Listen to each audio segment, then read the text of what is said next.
Hey there, everybody. We're going to give it a moment for everyone to come.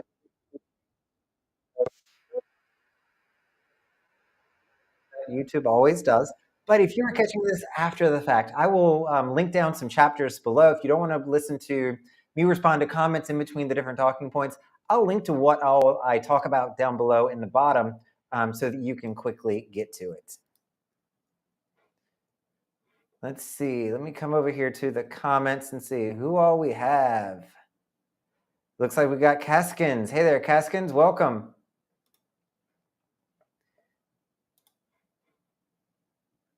Where is everyone from? I love hearing where you all are. We've got Alice. You did make it to a live. So this is an odd time for me. So I'm trying out some different things. I talked about this last week. I did one, my last live was on Wednesday. On Sunday at 7 p.m. because I was home and it worked out really well. A lot of you were able to attend, but this past weekend I was on, this past weekend, Sunday, can't think today.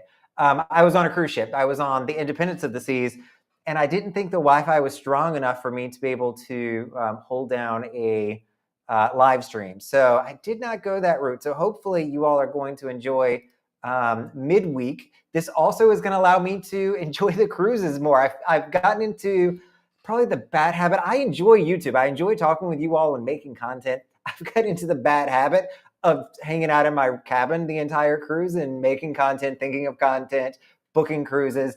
And so I'm trying to do things outside of the cruise so that I can actually enjoy it a little bit. So you might be seeing more of the lives come midweek. So hopefully this will work out well for everyone. But glad to have you, Alice. Hey there, Adam. Am I planning a group cruise? We will talk about that. So no announcement today on what that group cruise is going to be, Adam. We've got one coming up on November 3rd on the Allure of the Seas. I don't know if there's still space available for it. Probably not at this point because it's like next week. But what I would like to do is, and let's hold off on that thought, Adam. I'm getting ahead of myself here. I don't want to do that too much yet, but we'll get there. Hey, Sig, welcome back. Got Roberts here. Woody Pod. Oh, I've got Australia coming in. Woody, what time is it over there? I'm thinking you all are 14 hours ahead. Is that a thing? Well, thank you for joining. It has to be morning time over there, I would imagine. Highland, New York. Hey there, Michael. Brant, welcome back. Hey there, Chris from Rome, Georgia. I am sure you have to spell the Georgia piece out all the time for people when you say you're from Rome. I can see that being confusing for some folks. Hey, Robert, Tennessee. I used to always say, and this might not apply to you, Robert, but I always know somebody's from Tennessee because their accent's stronger than mine. Growing up in Eastern North Carolina, I can have a very Southern accent. And I used to always say that Tennessee, I knew it was a Tennessean because their accent was stronger than mine. Amy's coming to the group cruise in 6 days and counting. I'm super excited. Michael coming in from Wonder of the Seas. How's the Wi-Fi doing to stream live, Michael? I'm curious how that's playing out for you. Brant, hope you've been watching the videos. So my segment on the Virgin Voyages has come to an end. So I don't know if you all have noticed this. I've noticed that I do this. I like to kind of bucket my content together. So if I'm doing Virgin Voyages content, I'll do like 2 weeks of Virgin Voyages and then I'll switch to the next ship. So the last Virgin Voyages video has posted. So we are officially moving on at this point. The next videos you're going to start to see are probably some random Royal Caribbean videos or just generic weekend cruising or cruising in general videos. But then I'm going to very quickly move to MSC. So I'm finishing up a lot of videos there for my time on the seaside 2 weeks ago. Amy, I took your word for it. I trust you. 6 days. I'd rather think it's 6 days. Let's make it shorter. Let's go then.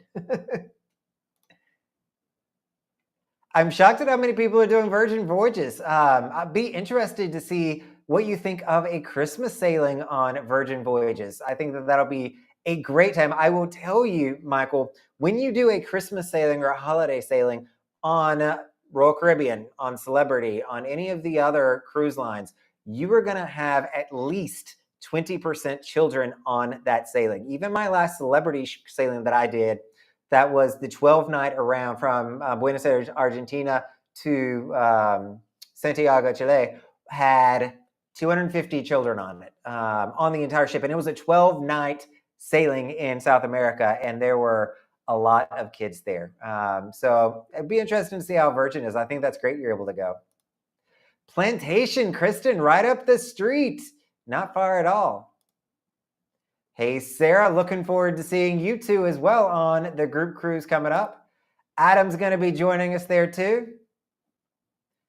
Looks like Adam's on the Virgin Voyages sailing as well. You all are making me jealous. I want to go back to Virgin Voyages. Woody, it is 10 a.m. in Australia. Glad you've been able to join.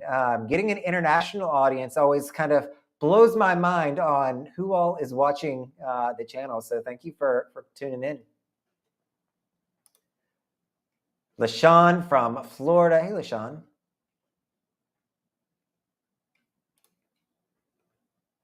Oh, Woody, I would have been on one sailing back then. I think that was like her third sailing when she came out on Wonder. So I probably was there. I am better with pictures. So if I saw a picture of you, I probably would know exactly who you were and that we had met. That unfortunately is how my mind works.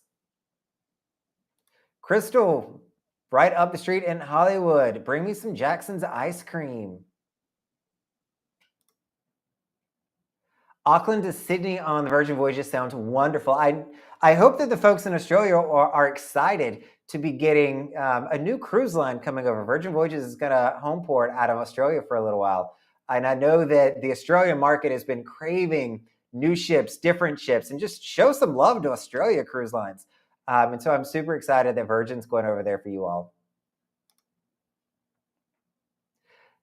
So the access point in the stateroom makes a huge difference. And I feel like they're doing a better job of not throttling like they used to. The past few times I've been on Royal Lines, I feel like they've allowed me to have more download streams. Uploading can still be kind of painful, but it wasn't horrible on Independence this last weekend. Adam, I did not. So I was talking about Virgin. I think it'll be interesting because every other Christmas cruise or holiday cruise has tons of kids. Virgin will not. At least, you might have young children who are adults that are kids at heart, but they're not going to be actual kids on there. 18 and up. I love all these holiday sailings. Amy's doing one too over New Year's. Sorry, LaShawn, I said this incorrectly. I answered it with Adam, but Virgin does not. That's why I think that it'll be interesting because every other holiday sailing I've done has tons of kids. I love it. Living your best life now, getting out of the house. Ocala, right up the street as well, Janet. Welcome. Adam's coming down for the group cruise. It's happening. I'm getting excited. And just back from Disney's Magic Panama Canal. That sounds like a fantastic time. Disney always does such a good job. So I hope that was a wonderful time there, Janet. Let me come over now and jump into a little bit of content and talk to you all about the upcoming group cruise. So, we've had this one in the works for a while now, and there's about 12 or 15 of us who are going to be meeting up on the Allure of the Seas next week on Friday. She is doing her inaugural weekend sailing. Interestingly enough, so I was on Independence this past weekend, and she is coming down to Miami to start doing, I think, 4 or 5, maybe a 6-day schedule in there. But a lot of people, that were doing weekend sailings there, the weekend cruisers out of Port Canaveral are transferring over to the Allure. So I'm going to see a lot of the same people that I saw on Independence coming over to the Allure. But I am super excited to be meeting everyone. There's a lot of returning faces that came on the initial group cruise that we did on Liberty of the Seas. But this would be a fantastic time. Got something in my mouth. Hold on. But I'm looking forward to seeing everyone. One of the highlights that we're going to do, we always try to do something special in Nassau. Coco Cay, we may meet up for like pool time or lunch, more likely lunch. But in Nassau, I always try to do something special. So I've been to Nassau, 75 times now, probably. And I've found places I like to go. And I don't know if you all remember the video that I did on the New Duff. And so that's where we're going to wind up going, is to the New Duff. So if you looked at the food that they have there, they serve this thing called Duff, and it is fantastic. I should have got a picture of it for this conversation, but you can always check out the video. But it is this bread thing with like a guava in the middle of it, and then like a very thin frosting on the outside of it. They've got tons of other food there too, but we're gonna go over there for a late brunch and check it out. It is a beautiful walk on the way over there. It's one of my favorite walks in Nassau, just to see the coastline, because we're gonna walk out of the ship, go right, and just keep on going past Junkanoo Beach, past the Fish Fry, and it's gonna be just down there on the left. So I'm super excited. I know on the last group cruise that we did, everybody loved. We did the walking tour. If you've not watched the self-guided walking tour, I was even talking about it with some folks on this past weekend sailing who had done it. It is a wonderful time. If you've never been to Nassau before, that is your go-to tour. Make sure you're doing the self-guided walking tour, seeing the Queen's Staircase, going over and seeing where the Prime Minister lives, where Grey Cliff is, the art museum there. The art museum in Nassau is fantastic. The Bohemian Art Gallery that they have, they are not what you would expect. I think there's a $5 entry fee to this one. Number one, it's a great restroom stop. So if you're doing the walking tour, it's a great spot to stop and use the restroom. But they actually feature really cool artists. You'll actually see some of the houses that you have walked by while you're doing the walking tour. And then they always have special exhibits as well, where they feature local Bohemian artists. And it is just, it's a really well done thing. I've even looked into like giving them monthly donations, just because I think that it is such a well done art museum that's over there. But we're gonna, I got great feedback on doing the walking tour last group cruise, so I wanted to do something special for this one as well. And so we're gonna be going to the New Duff to enjoy some of their food. So I am super excited about that. From a show perspective, I love seeing shows on board the cruise ships. One of the growing pains, and this kind of annoyed me, so I sent out the initial group email this past week, letting everybody know what our schedules can be, where we're gonna go. And I probably should have done it earlier. So I apologize. But, being a weekend cruise, it is 3 nights on Allure of the Seas with some fantastic shows that everybody wants to see. And all of the shows within 2 weeks of sailing are already sold out. Super frustrating. So we're going to have a group of people just trying to get in. We may have some floating sessions, or some people go to this one, some people go to that one. But everything was sold out because you've legit got 6,000 people on this ship trying to see all of the shows that are traditionally offered multiple times on a 7-night sailing. So it's going to be really interesting to see how the growing pains of this work. Number one, you've got to plan well in advance to make sure that you're getting a seat, especially if you want to do the Aqua Show. We all know that the Aqua Show is the best show on an Oasis class ship. I love that show and can't wait to see it when we get there for the group cruise.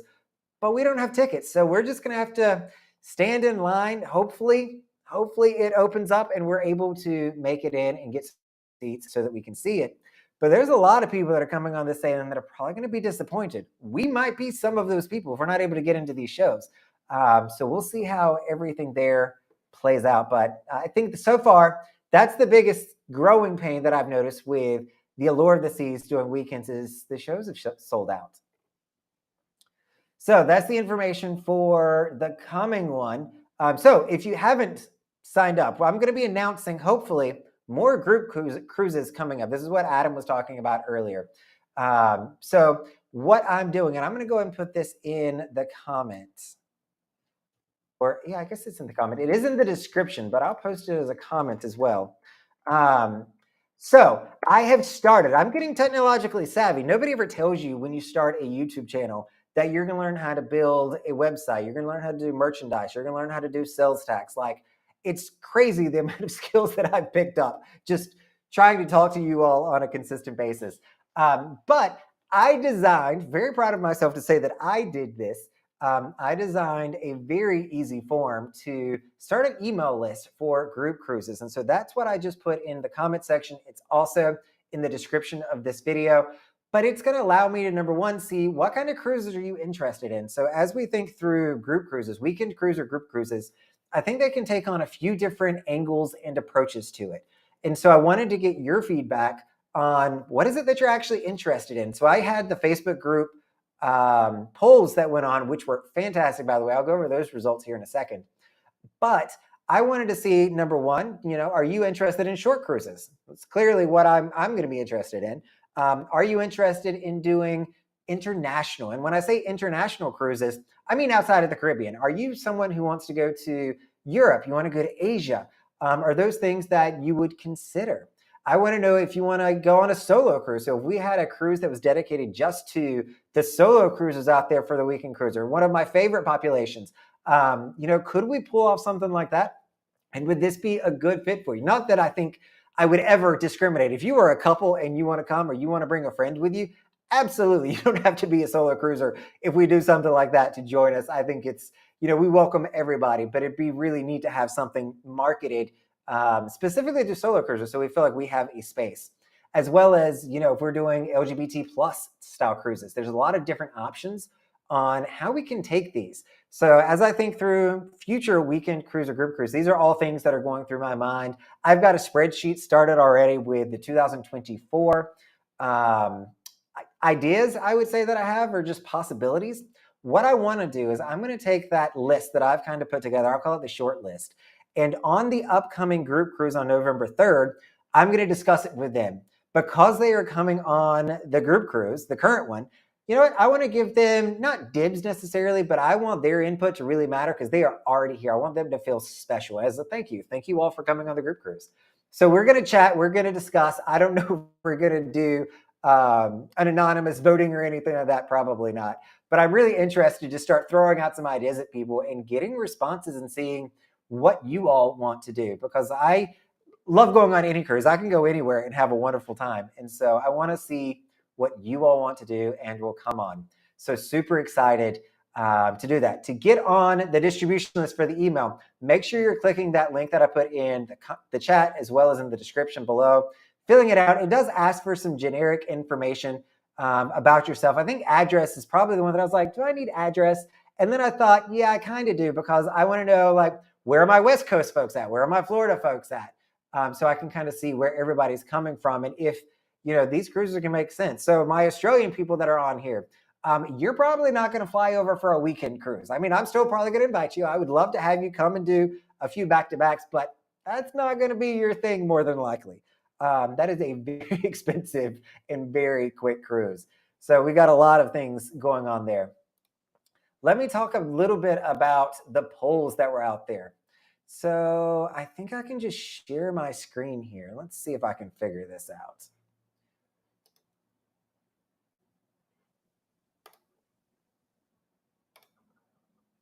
And if I can keep me on here at the same time, add to scene. I need to make me smaller, not that small. You want to be able to read it. All right, this is me learning on the fly. So I'm going to put me right there. All right, so coming over to the results. So the first question that I asked, I was looking at Memorial Day sailings for myself, not necessarily a group one. But I was like, I wonder, this does a great job, this question here in the middle, of showing what is the price disparity that we're seeing between cruise lines these days. And first of all, I love the fact that cruise lines are pricing at different rates. I think that competition within the cruise line industry is a wonderful thing to help keep some of these in check. The first one that I listed, and all of these, by the way, weekend sailings from South Florida, whether it's MSC and Freedom are doing Miami, and Celebrity Reflection is doing Fort Lauderdale. So very, very similar. But with that, the MSC, I can get on MSC Magnifica for $678 plus taxes. Not a bad price. For Celebrity, I can get on for $809. And then Freedom's coming in at $1,100, all plus tax. And so literally the Magnifica is half the price of Royal Caribbean. I could bring a friend with me, put them in the room of their own on the Magnifica, and we'd still be able to go on the cruise for the same amount of money. It's kind of crazy to think of it like that. But it was the thing that I loved here is Celebrity Reflection was the easy winner. So we look at how many people voted. 30 people of the 37 votes said that they would choose the Celebrity Reflection. I think we all agree. For a weekend, for a solo cruise, $1,100 is kind of crazy. There were 3 people that did vote for that. I think probably Royal Caribbean loyalist. But if I'm balancing what I think the experience is going to be and the cost, I'm good doing the Celebrity Reflection and saving $300. That is legit another weekend cruise. Because Brandon math. There's been this whole TikTok trend of dog math, girl math, boy math, corporate math. Brandon math is saying that, if I can save $300, that is another weekend sailing, because that's about what I'm booking them for these days. And so I'm super excited about that. But good to see. I'm shocked kind of that more people didn't choose MSC Magnificent. I looked at who some of those folks were that did choose MSC, and they're solo cruisers. And I know because we are solo cruisers, we're normally a little bit more budget conscious, because again, from $678, $778, we're saving $130 some, which is port fees and taxes on the cruise. So we can go on more cruises by choosing the cheaper ones. But I get that a lot of people are timid of the MSC cruises. So we'll have a lot more coming up. Here's a fun one that Bob posted. And Bob, by the way, is enjoying Virgin Voyages right now. He sent this saying that, "Oh, Brandon, this looks like you." So I can't disagree. I looked at it and I was like, "Oh, gray hair, blue eyes, that could certainly be me." But I just thought that was really interesting that they have marketing there that looked like me or had my persona to it. But coming back to the group cruise questions, I just thought that was a neat side note. I asked you, what cruise lines did you want to go to? And I know that this channel was started with Royal Caribbean being the end-all be-all. My cruising style since then has kind of shifted and changed a little bit. And I don't want to say that I'm not a loyalist to Royal Caribbean, but I am not always sailing Royal Caribbean anymore. I enjoy Royal Caribbean. I like Royal Caribbean. But as those prices, I just showed you, one price a moment ago, as those prices have gone up, I've looked elsewhere. I mean, I love cruising all the time. I want to go a lot, but I am limited by vacation time, hence why I do the weekends. Nobody cares at work where I am on Saturday and Sunday. And I'm limited by money financially. And so for me to be able to cruise a lot or cruise more, I need to be able to have vacation days and I need to be able to have money. As Roy has increased those prices, it's not fit my cruise every weekend style budget. Yeah, I could easily drop it to, going on just one weekend cruise and sticking with Royal, but I want to be out on the high seas every weekend that I get the chance. So it's no surprise to me that Royal Caribbean came in, what group cruise would you want to go? What cruise line? That Royal Caribbean came in very, very strong. So there's 88 people that voted in this. Royal Caribbean's going to come in with 47 total votes is where they came in at. Celebrity is coming in behind Virgin Voyages. That was a huge shocker for me. Like, I would not have expected you all to want to go on a Virgin Voyages group cruise more than you would a Celebrity group cruise. I find that super interesting because I would have thought, given that concept of a lot of you all are very familiar with Royal Caribbean, you're in the Royal Caribbean group, you get status with Celebrity. I'm surprised that Virgin Voyages beat out Celebrity here. So we'll see what's happening in MSC. Poor MSC. Nobody wants to go on MSC and save some money. I think that MSC is fine. So you all are going to hear me talk about MSC this coming week. I think MSC is a good cruise line. And for the cost, I'm certainly not going to complain about anything. Did I have another question or poll? I did. The last poll here, by the way, here's all the people that went on the group cruise last time. So super excited to see a lot of them again. I asked, would you want to do a 3-4 nights? And of course, some people threw in there a 7. I'm probably not going to be able to do a 7-night next year, but I'm going to work on it. But overwhelmingly, a lot of you said 4 nights is the way to go. And as much as I love a weekend cruise, a 4-night cruise is my favorite kind of cruise. I'm actually going on Celebrity Summit tomorrow, Thursday. She's leaving out of Miami for 4 nights. So I'm going to have a long weekend sailing on Celebrity. And I love those. I mean, that one extra day that is added on there makes a huge difference when you are going on a cruise. 3 nights flies by. I don't even know how people on, I think, a Margaritaville at Sea that does 2-night sailings to the Bahamas and back.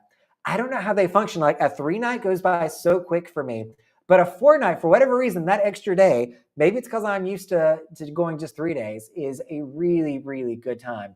So it looks like I'm going to be looking at a lot of different sailings that I wasn't anticipating as I build out what our schedule is going to be. I love having all of your feedback on what it is you're interested in. So be patient. I'll get it out there. And I'm even going to try to make it look good. Again, sign up for the email that's in the comments, as well as, or the chat, I should say, as well as in the description. I link to it. So let me get your information. Let me get your email. And I'm going to try to make a really fancy email to send to you all, letting you know or making the announcement that the cruises have been, they have been selected and they are open for booking. So we'll see. You know, I don't know the right number to do next year. I know most people can't go every weekend, so I'm not going to do that. But I'd like to do a few of them, like, you know, maybe 2, 3 of them, and see how it goes. So the world turns. Let me come back over here to comments now. See what everybody's talking about.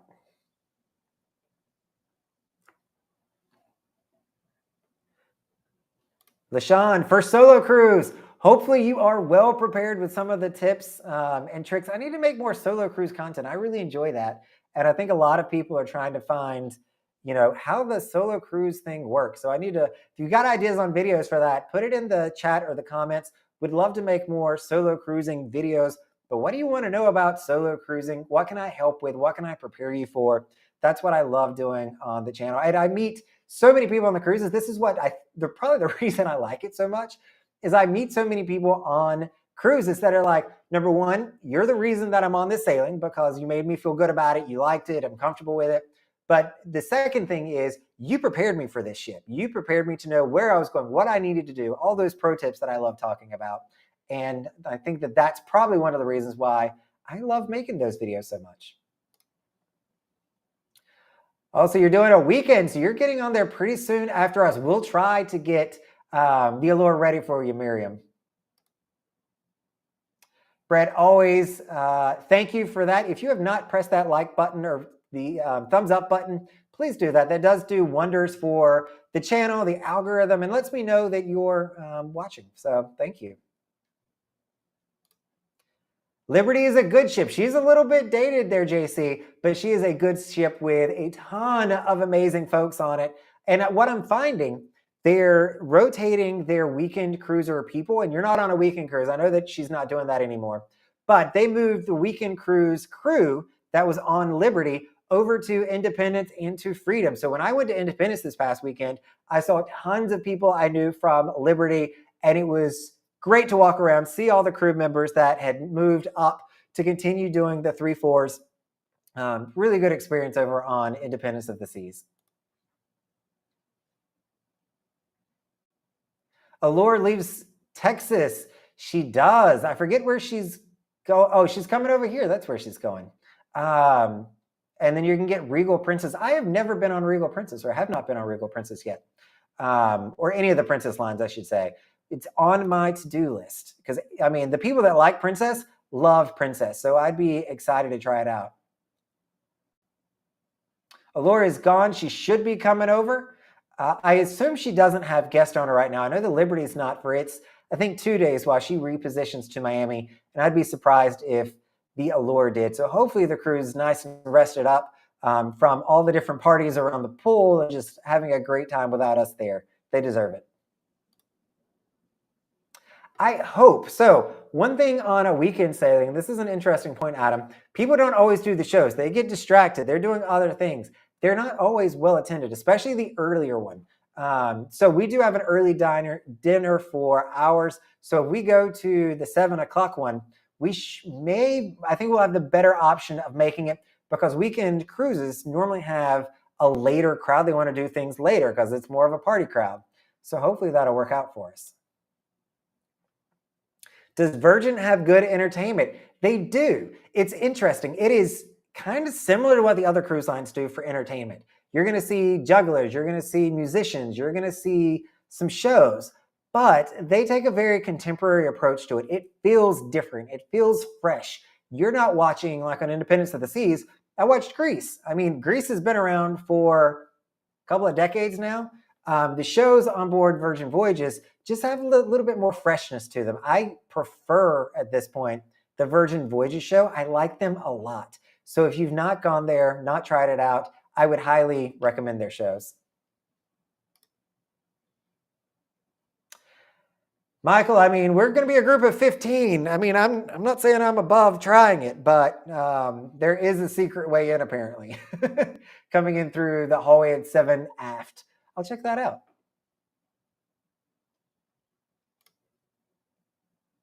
LaShawn, they're wonderful, especially if you are in Florida, if you're close. They are a fantastic time.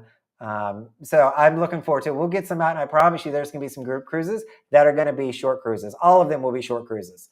Some 3s and some 4s, hopefully. Amy, you are the true and undying advocate for the Oasis class ships. I am personally not a huge Oasis class ship, but this is where we balance each other. So you might have to keep me in check. If I start, complaining or moaning a little bit, make sure that I know that there are tons of things to do that I might not even be thinking about because I'm just not used to hanging out on Oasis class ships. My shutter speed is off. So I'm using, I noticed that too, actually, but I don't know why that is the case or if I can fix that. I'll take a look at it, John. I don't think I changed any of my settings, but yeah, when I move quick, I blur out, and I like to move. So I'm going to try to stay a little bit more still. That's going to be the solution right now, is just don't move as much. LaShawn, you got it. Just make sure you fill out the email form and we'll get you on the list. So Sig, this is the biggest catch-22 that I've got is how far in advance do I make a notice about going on a group cruise or when the group cruise is going to be? Some people want to book, within 3 months. Others, like myself, want to book in 2025 already. So I'll try to do a little bit of a balancing act there to see what we can fill out. Howard, welcome to the distribution list for all things group cruises. A solo group cruise, Whitney, that might be something I would consider for an international trip. So if we're looking at doing, a 7-night or a 9-night internationally, that I might be able to get on board with. But I don't know that I would do one in the Caribbean, but stay tuned. You could do a New York City trip. The other option here in Florida is you could always make it a Disney trip if you are a Disney fan, Michael. But everybody loves New York. Problem with New York is they don't do weekend cruises or short cruises out of New York or in New Jersey and Bayonne. They don't have a international or foreign port that they can get to not have an issue with some laws and regulations that we have. Very nice, Sig. You're going to have to let me know what you think. So I'm not going on the Magnifica until next year. So I will be there starting in January. That'll be my home ship, actually. So right now I'm bouncing around a lot, but I'll be going to the Magnifica as my new home ship. So more to come on that. I've kind of got mixed emotions on it, but we'll see how it plays out. Bo, changing from Royal to MSC. You're not allowed to do that. Once you select, no, I'm joking. I will take that down. I'm confident that there's a lot of people that are curious about MSC. So we'll see if that makes the short list or not. Their prices, if nothing else, are very cheap these days for a weekend sailing. I priced one out for January. I think it was January. It's like $160 per person for double occupancy. I mean, that is crazy cheap for 2 people in a room. You're looking at $300. That's just, that's super cheap. It can only be so bad of an experience. And MSC, by the way, is not a bad experience. I'm making a video on that. I think she gets a bad rap. I don't know why. You have to look at value sometimes, Sig. You're absolutely right on that. Virgin is a good time. I enjoy Virgin. If they had shorter sailings, I would probably be there more frequently. They start at a 4-night and do 5, 6, and very few 7s here in the Caribbean. I would love to be there more. They sent out a survey to a lot of their loyal folks that are in their sailing program, and it asked, would they want to do weekend? That was one of the questions is, do you want to do weekends? And I hope everybody, at least on this call or on this channel, said yes, that they would love to do a weekend on Virgin Voyages. I think it'd be a wonderful time. Be tough with the food. I think everybody would want to try all the restaurants, and you just wouldn't be able to do that, kind of like us going on the Oasis. But I think we could really figure it out. Melvin, I've done a few MSCs so far, and I know that I've heard a lot of mixed reviews on here about MSC, but to me, I mean, it's really not it hasn't been a bad cruise line, especially for the price. So more to come on that. I've got some videos on it, but I've not had, luckily, a bad experience though. Maybe I'm the wrong person to be doing cruise line reviews because I don't normally have I don't have bad experiences. Like I always have a good time on a cruise. So maybe I'm not cut out for this, but I'm still gonna share my opinion with everyone and see how it goes.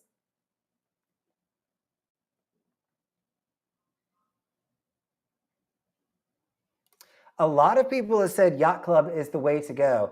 I haven't booked the money for yacht club yet. People that book yacht club swear by the yacht club, just like Melvin's doing here. I mean, I was talking to people this past weekend that love the yacht club. Like it is hands down better than, at least what I've heard, it is hands down better than Royal Caribbean's suites that they have. The attention you get, the dedicated areas that you get, it does come at a higher price point, but it is a wonderful experience for everybody that is there. This is going to be my only saving grace for this one. They have interior yacht club rooms that you can get. So I don't know if I'd call it a suite. I think it's just a normal room with all the yacht club amenities, the extra restaurant. And so I bid for that on one of them and I didn't quite get it. But that might be one of the ways that I make it into the yacht club is through their bid system into an interior yacht club. Hopefully it wouldn't be too terribly much more money. Totally get it, Robert. Most people that want to do that have to fly in do want to do something longer. Always consider if we do a group cruise that is a short one, always consider doing a back-to-back and sticking around for the next one. I used to love doing a 3-4-3. 3-4-3. Come for Friday and then go back Monday. If I'm staying there for 2 sailings, might as well stay for the next one.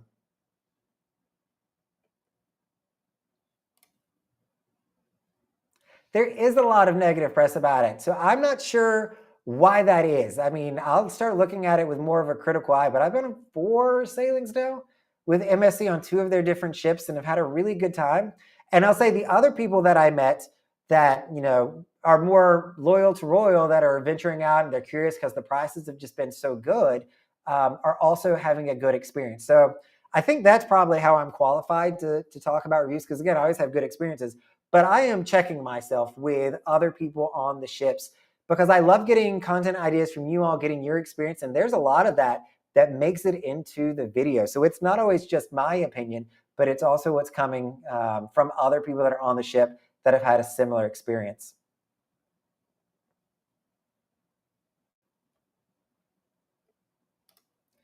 Hey there, Tony. Oh, I'm trying not to move. I don't know why that's doing that, but yeah, I'm blurring it out for some reason. Maybe it's the lighting. I don't know.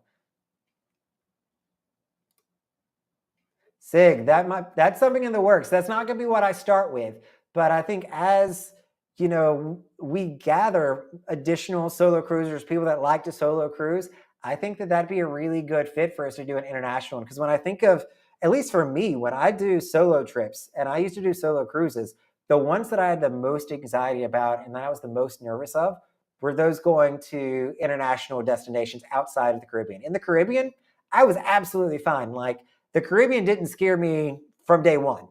Going to the Baltic, going to the Middle East, doing places like that, that worries me a little bit or worried me a little bit. These days, I'm probably fine with it. But I understand that, for solo cruises, it would be really neat if you want to have a group, have some support, have some other people to experience that with. I think it'd be really fun. Adam, speaking of me talking about things that other people would tell me, Adam was the one who was telling me about the survey on Virgin Voyages that had the weekend option. So that your opinions and our conversations are always fair game. So make sure that you keep that in mind when we're chatting. Though I don't normally reveal who it is, but since Adam Volin told himself there, I figured I'd mention it.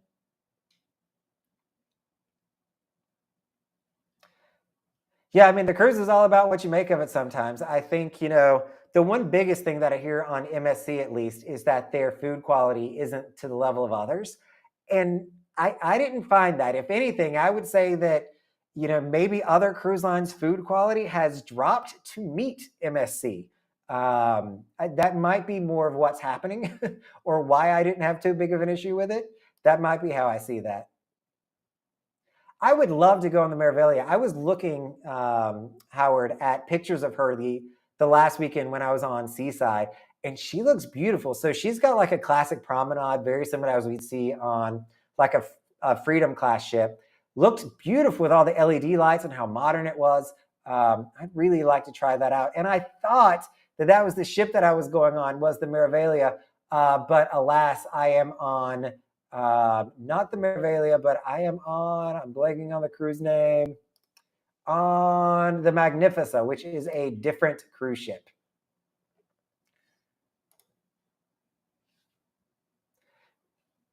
Thomas, it will be. Though I hear changes may still be coming to the different tiers that they have until reaching Diamond. I mean, it's going to be really a poor experience for a lot of folks if they move the goalpost that you've been really going after. So I totally get that. Virgin does status match. So if you want to try that, once you get I don't know what level they do on it. You can check it out on their website and see if they'll even match you today. But they do match Diamond level and up, I know. MSC does as well. And it is absolutely worth doing. I think the video I made on MSC status match was, get your free stuff. Like, there's no reason, like, don't feel like you have to earn status these days, especially on lines that is matching the status. Take your status match, get your free stuff. The cruise lines are creating their own problems. We are playing by the rules that they have laid out, and we are playing the game per the instructions that the cruise lines are setting. So do not hesitate one moment to status match into a cruise line if they are offering that.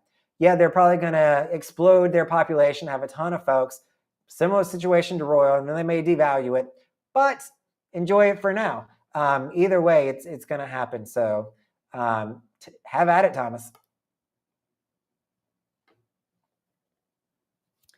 That would be something, Howard, that I hadn't thought about, unless I make friends. So it'd be interesting to see how that plays out. If you could meet people and hang out, or if there's social groups, I don't know how that would work. And maybe that'll just be one of the cruises where I don't see a lot of people. I go back and forth on being Mr. Extrovert, wanting to chat and talk with everyone, which is what I was on Indy. I talked to a lot of people on Indy, to just wanting to read a book, use my Duolingo, practice Spanish, just kind of hang out to myself. There's a lot of different moods that I go through.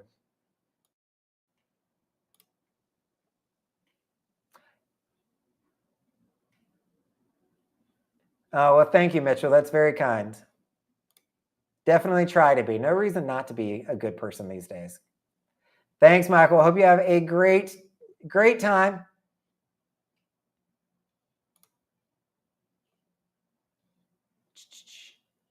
You all are always not always in the comments. You are all in the comments tonight. I'm loving it.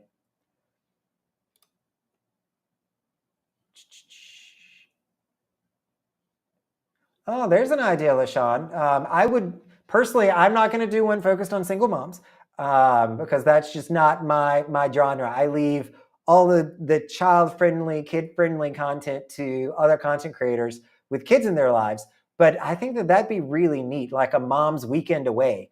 I think that would, there was one comedian, I'll tell you, LaShawn, who was on, I think it was Freedom of the Seas. And he said that there's some mothers that come on a weekend cruise.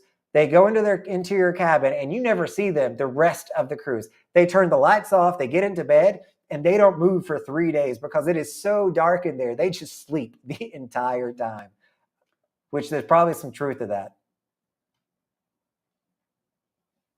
An overnight in Ibiza would be amazing. That would be a really good time. I was actually in Ibiza on a land trip earlier this year.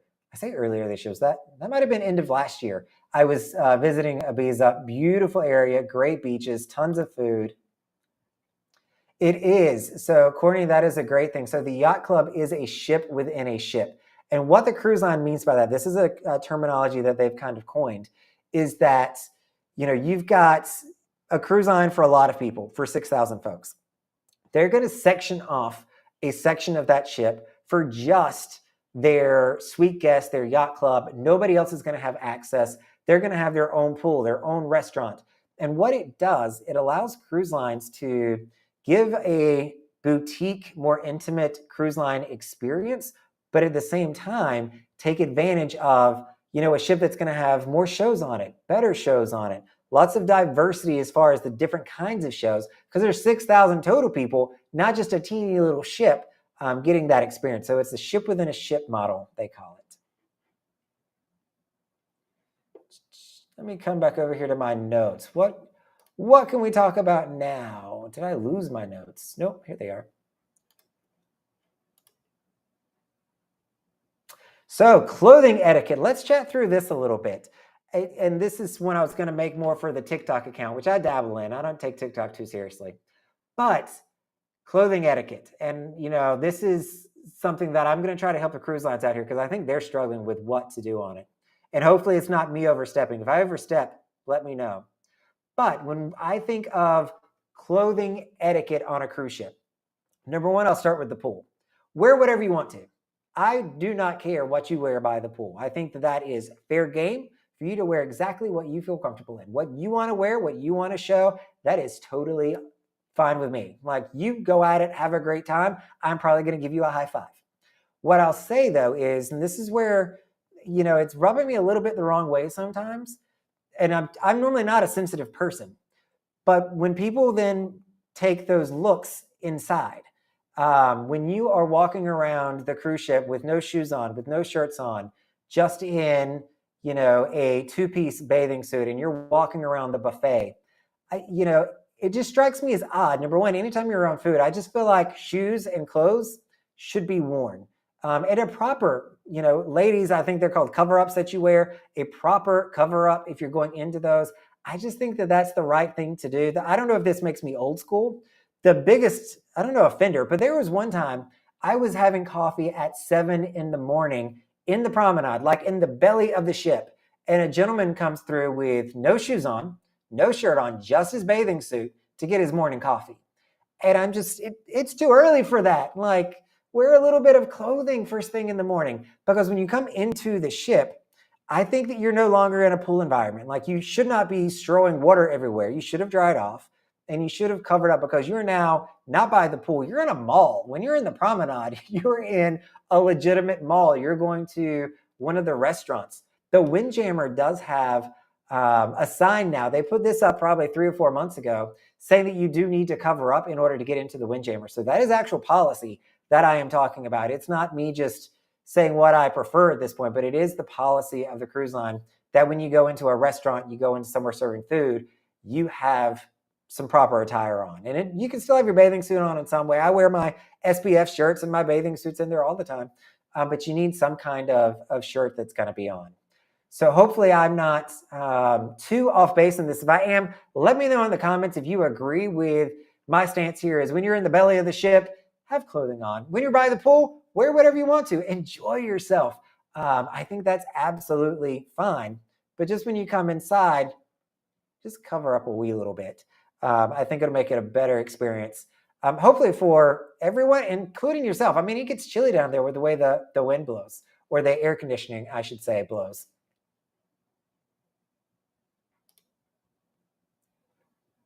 Budgie smugglers. Vinyl, I don't know what that is, but I'm scared to Google it to see what that is. Is that a international term that I don't use here in the States? More to come on that. The other thing that I'll talk about is, I didn't know this. So first of all, I need to apologize to Royal Caribbean. I made a video that hopefully you all have seen. It was a recent one on 7 things that I wish Royal Caribbean would learn from Virgin Voyages. One of those, I've come to find out that Royal does it. After all, had no idea. And I've only done, 120 some cruises with them? No idea. So what I'm talking about is MyTime Dining. I am not a fan of MyTime Dining. And I think that I probably remain not a fan of MyTime Dining, especially if you've never done a cruise before. If it is your first cruise doing MyTime Dining, or you're doing a short cruise, don't. It's better experience not to do MyTime Dining. But I said in the video, on Virgin, you go on your phone and you make a reservation for where you want to go eat. On Royal Caribbean, you can actually do that. So the reason I didn't like it is because I thought the only option was to go stand in a ridiculous line. So I'm not the only one who clearly doesn't know that Royal offers this. Go stand in the line at MyTime Dining and get your appointments for the week, like book them all at the same time. Did not know that you can do that in the app with Royal Caribbean. In the Royal app, you can absolutely make your MyTime Dining reservations. It is hidden. I think that's probably why I never knew that it was there. But if you pull up your Royal Caribbean app and click on the food option down at the bottom, you're then going to want to go to MyTime Dining, and that's where you're going to see the option to select what time you want to reserve, and you can reserve it for each night. I wish that there was a way that if they knew that you had MyTime Dining, they'd pull that more to the front, because I think a lot of people have a bad experience with MyTime Dining because they don't have a reservation. They just try to show up whenever they can. But if you can do it on your app, that would be wonderful. Hopefully, you can still do it. I got to check this out, if you can still do it when you board the cruise. So hopefully the feature doesn't change and it still allows that. But I think that is something I didn't know was offered.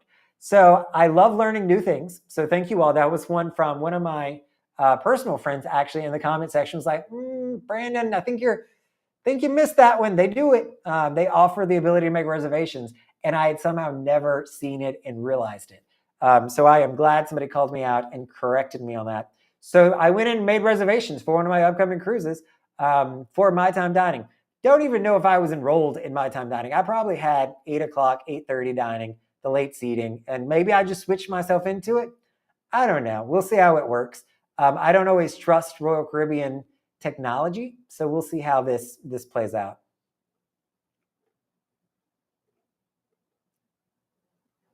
Oh, I'm getting schooled on what budgie smugglers are.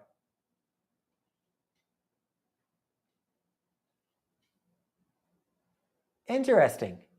So not as scandalous as I thought there, Mary, but I totally get it. Thank you for posting that. LaShawn's agreeing with the stance on clothing. Just because you can doesn't mean you should. Very much so. Especially when you come inside. Oh yeah, those I know. These words here, Speedo, banana hammock, those I definitely know. That sounds like a Virgin Voyages cruise to me there, Vinyl. On Virgin, you will absolutely see a lot of that.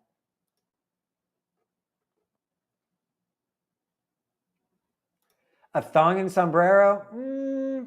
I mean, you'll at least not get a sunburn, but I think you need a little bit more there. But you can get, a sombrero from the stores they've got. It does add to the entertainment. You all know that I love people watching. I think that is one of the big things of going on a cruise is the people watching. I mean, it is, you see everything. You really do. I can tell so many stories from me just sitting, minding my business and seeing what happens. It's a great time.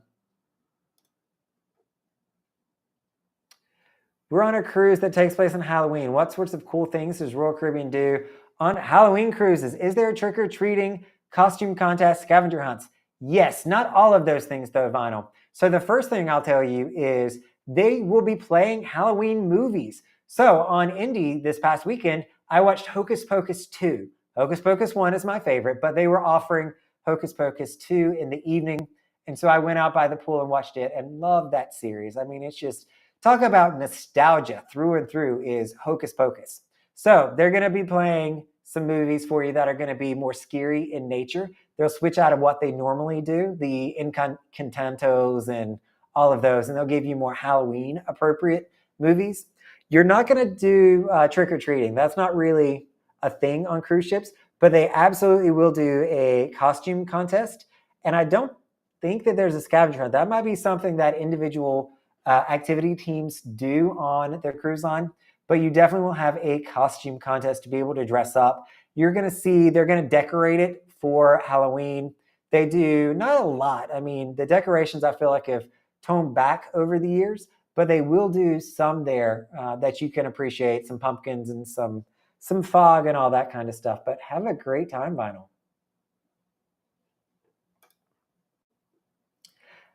Courtney, have I run into issues with the Virgin Voyages app? Yes. Yes, I have. I run into issues with it, MSC's app, and I've learned that Royal Caribbean's app and Celebrities is actually one of the better ones out there. I used to give them a hard time on, the bugginess of their apps until I started going to other cruise lines, and it kept me in check because on Virgin as well as MSC, the apps are not fantastic. They are buggy. They don't do what you want to do. And it bothers me a little bit that you have to go into airplane mode in order to use their app. So you have to connect to the network, go into airplane mode. Oftentimes when I'm in the Bahamas, I leave I stay out of airplane mode because I've got a great international plan with Google Fi that I use. But yeah, no, it's buggy. It's going to mess up a little bit. You're going to have to restart it a few times. If it ever does crash on you or freeze or do something weird, just exit out of it, restart your phone. I even had to do that one time, and then it will bring it back up. All right, on to the last topic of the night. I wanted to chat through the deployment schedule. So, take some water. I don't know if everyone here knows about deployment schedules. So, what a deployment schedule is, and I'm posting Royals here because it'll give us insight into other ones, but every cruise line is going to have a deployment schedule.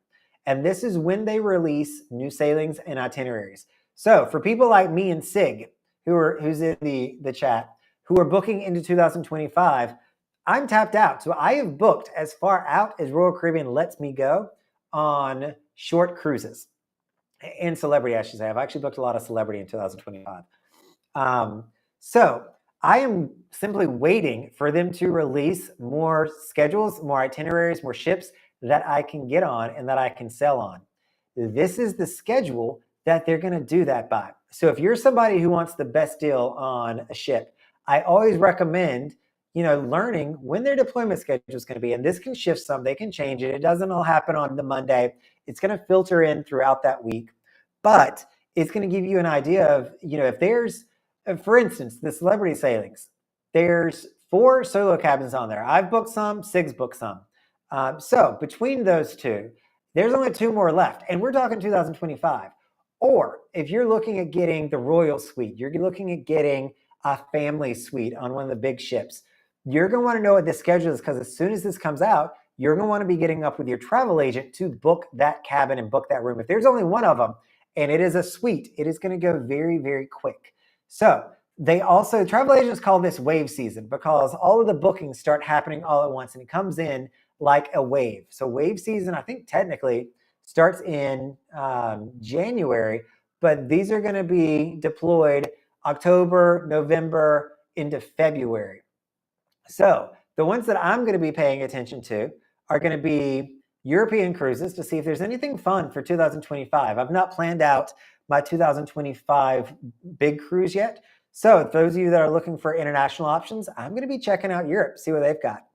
I'm also going to be paying attention to the short Caribbean sailings here. So the week of February 12th is going to get a marker on my calendar so that I'll remember to be checking to see what ship am I going to have? What's going to be my home ship?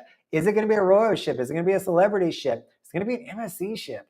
So if I can see what the Royal ship is and maybe get it at a good price, I would love to have Royal be my home ship again. And this is going to be my strategy on how I make that happen. Is I'm going to be checking when it comes up, and hopefully I would love for us to have a ship that has solo or cabins that I can book for a really, really good price. The also advantage to this is you're booking it so far out. If it's not a great price, which normally those prices are going to go up, you will find or you have the ability, if it comes down, to then reprice it. So you will be able to get that lower price still, but this is a way to ensure that you get the lowest price, because whatever that price goes to, you'll be able to match into it, and this is going to let you do that. So pay attention to deployment. I put a tickler. I mean, how many people know what a tickler is these days? I feel like that's an old school term. I put a tickler in my calendar, simply just a reminder, if you will, for 2023 to check the sailings the week of the 12th, and November 6th is when I'm going to be paying a lot of attention to see what's out there. I'm surprised I don't see Asia listed on here. So I guess Asia and other places are going to be the remaining deployments. So coming soon, they'll release that probably after all of these are done. They've got their ships in place.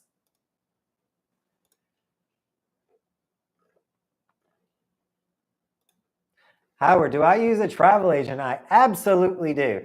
I am a huge travel agent person. I do not use a big box site. I have somebody that has learned my cruising style, knows what I'm looking for, knows how to keep track of everything. Because I keep, oh gosh, I don't even, let me see, how many cruises do I have booked right now? This would be a nice little trivia question. Pulling up the spreadsheet, give me 1 second.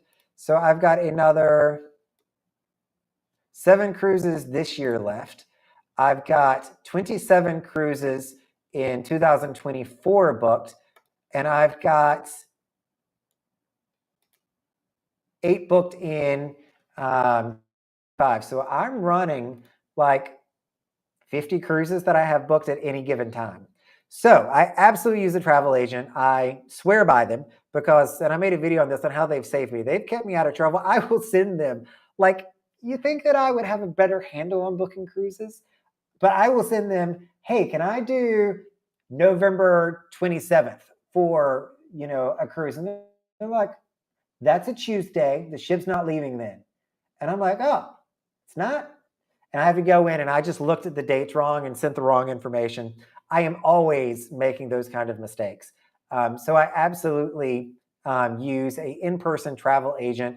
They're tough to find a good one. Word of mouth, chat with other people on who's having good luck with travel agents. There's a few that you'll see in the comment section as well on the Weekend Cruiser. I encourage travel agents to say, hey, I'm a travel agent. Here's what I think. Here's what I do. And I think that that is absolutely fine, so that if you all need to connect with a travel agent, you're starting to see what's out there. If you are looking for a travel agent, use one that knows or will understand your cruising style. If you want to cruise with Royal Caribbean all the time, you don't want somebody that specializes in Disney Cruise Line. They are night and day. You're going to want somebody who specializes in your cruising style. For me, that's understanding being a solo cruiser. They're not always giving me advice or discouraging me. And, they've learned that price is important because, if I'm paying double occupancy, I want to get a good value for my money. So yes, I highly encourage travel agents, and I do use one. I use Vacations to Go's search engine, but I've never booked through them. So I'll give them a quick plug for that because I feel bad using their search engine, but never actually using them. People have used them and they like them. Big boxes, I would discourage you from using. And I think there's different kinds of big boxes out there. When I say big box, what I mean is an OTA or online travel agency. So that's going to be Priceline, Expedia. A lot of people like to go with Costco. There's some other big ones like that where you're calling an 800 number, you're waiting on hold, and you're talking to somebody that has never stepped foot on a cruise ship, that does not understand what it's like to go on a cruise because they've never done it. And I find the accuracy is not always great. Their ability to quickly book a cruise, I mean, you'll spend 45 minutes to an hour talking to these 800 numbers to book a cruise, where your travel agent, it is an email of 1 sentence and your cruise is going to be booked. You're also going to have a tougher time getting something resolved. So if something goes wrong, something goes bump in the night, you're going to have to call an 800 number and talk to somebody different who didn't book your cruise, who doesn't know you, to try and resolve it. And it can be complex. And it's just not as good of an experience. If you have a travel agent who knows the cruise line, who has a business support manager, BSM or BDM, business development manager, they have ways of resolving things for you and being an advocate for you should it go wrong. And I honestly use a travel agent a lot from an administrative perspective for that exact reason. If something goes wrong, I've got somebody that I know knows how to fix it and can fix it, which makes a world of difference to me and has probably saved me. I mean, with the amount of bookings that I do, especially when COVID happened. I mean, I was using a travel agent then. The amount of times he had to sit on hold or he had to call in to resolve something was, I mean, he's probably spent a year of his life just doing that just on my bookings alone. So I am very grateful for that. Ooh, LaShawn, that would be a good birthday gift. I like it. And Amy says, always book direct with a cruise line. There's a lot of people out there, Howard, that will tell you that, travel agents aren't the way to go because they've had bad experiences. All travel agents are not created equal. There are a lot of people that don't book through a travel agent because they've had a bad experience. Or the other reason I find this is they want to have control. They want to press the buttons. They want to make the payments. They want to select everything. And that is totally fine. If that is your personality, that's what you want to do, absolutely go through the cruise line. I would still not recommend going through a big box, but if you want the control, you want to make the payments, you want to change your cabin when you want to change it, book direct with the cruise line. By the way, if you're booking direct with Virgin Voyages, if you're looking at that, use the affiliate link down in the description. So they are the only cruise line that has an affiliate. So very similar to, like if you buy one of my recommendations from Amazon, I get a fraction of that. You still pay the same thing. There's no fee to you. Virgin is also doing the same thing. So if you book direct through Virgin using that link, I'm going to get a small fraction percentage of that cruise booking, which is a really neat perk for somebody like me. Still recommend using a travel agent, but to Amy here, if you want to not use a travel agent on it, use that affiliate link down below. Courtney, I think that there used to be more of a difference in cruise lines going to Alaska. The one that really made a name in Alaska is Princess. So Princess has tons of ships that she takes to Alaska. What I would tell you is, find one that's going to fit your budget, fit your cruising style, and make sure the ship is an inside ship or a cold weather ship, I should say, so that you're going to have a pool that is indoors. You're going to have activities that are indoors. You'll see Ovation's been over there for Royal Caribbean, which is a solid option. You've got Serenade, which is a good option. But Princess is really the one that's got the name in Alaska. So Adam looks like he's saying the same thing. They have tons of ships over there. And people, again, that like Princess swear by Princess. Though, like all cruise lines, we're complaining about how Princess is coming down in, its service quality and all that. But the people that like Princess really like Princess.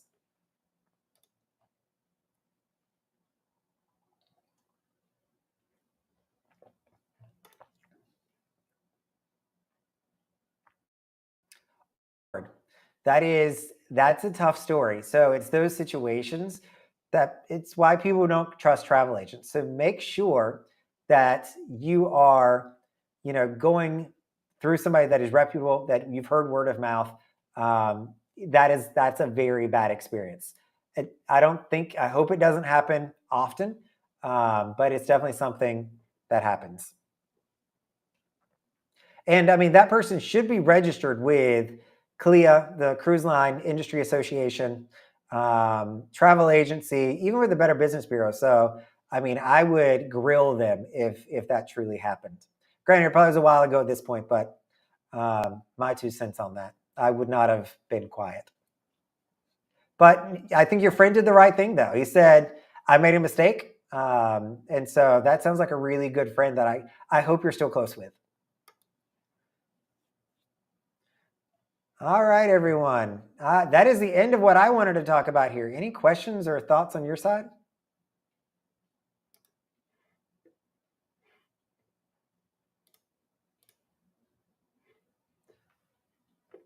Looking at the comments here, if there is anything, you have any questions, glad to chat with you all.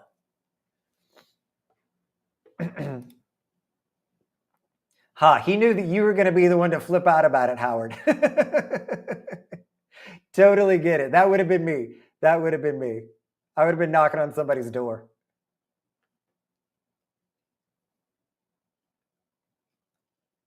Tony, that sounds like a wonderful itinerary. I've not made it on a Norwegian yet. They used to have pre-COVID days. They had the Sky doing 3/4s, so weekends and then midweek sailings, and they've backed away from that. She does random ones now, but I've not made it over there just yet. I probably will one of these days, but I'm really trying to focus in on, I think, clearly Royal, Virgin Voyages, Celebrity, and MSC. If I can stay with those four, traditionally, I do, but I look at it at NCL. Like I do price it out. I see where they're going, what they're doing.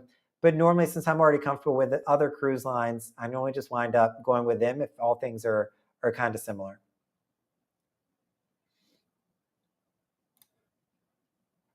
A 400% solo supplement seems a bit much. I mean, I would agree. Royal Caribbean does not want solo cruisers these days. There, I said it. Royal does not want our business.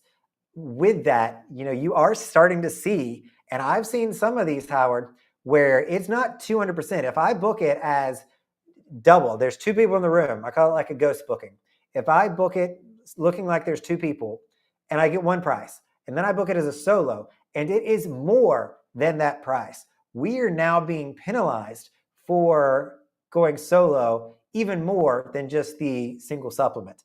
And that is very much so happening. So if solo cruisers, pro tip, maybe this is a video in itself, make sure that you are always doing a ghost booking, meaning you're taking a look and seeing what does it cost for me and somebody else to go on this cruise? What does it cost for me to go on this cruise? Because you might find out, especially on royal sailings these days, that if you just put somebody else in that room, you're going to pay a cheaper amount than if you went by yourself. What people do here, travel agents, keep me honest, is they will book a random person, random name in that second room. You'll pay the port fees and taxes for two people. And then that person just doesn't show up. They don't come to the cruise. They are a no-show to the cruise. When that happens, you get the port fees and taxes back. And by the way, you didn't have to pay that 250%. You only paid the 200%. So that is a pro tip out there. Use a travel agent if you're trying to do something fancy like that. Don't get yourself in trouble. But that is certainly something that I have seen. I don't know that I've done it, but I know that it happens. Hopefully that's not me telling you illegal information or things you shouldn't be doing. Tony, what do you think of NCL's loyalty program? I know Royal, most people tout it as being the best, which is the one that I'm most familiar with. But what do you think of NCL's program?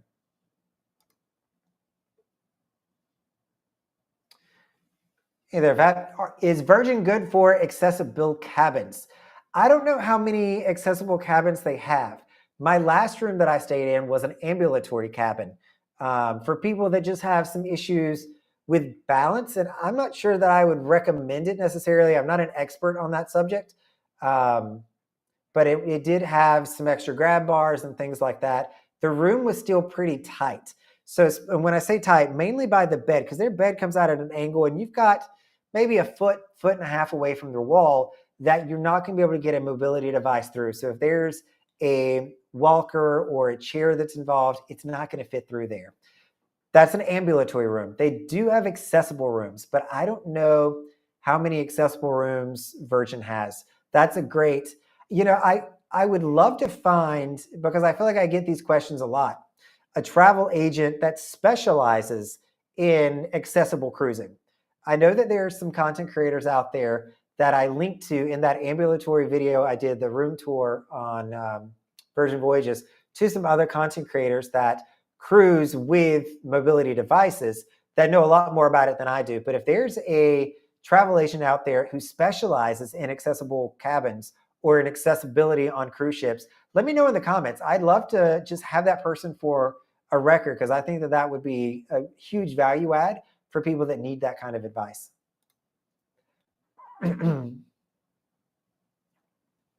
Tony, I will not take the bottle of champagne, unfortunately, unless we're getting non-alcoholic champagne. I'm a non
that I do. I probably can make it.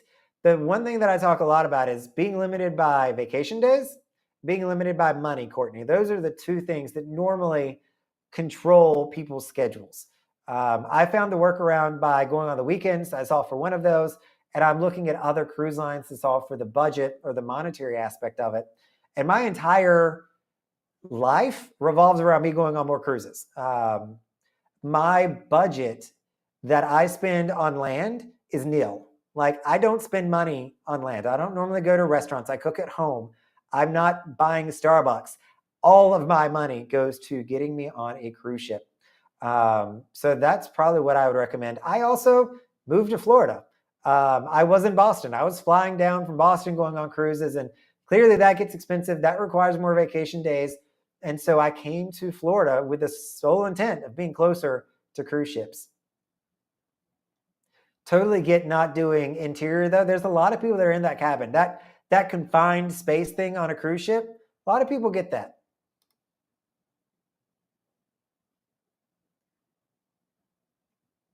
I'm trying to figure out which one that's in relation to there, Laurel. We'll come back to it.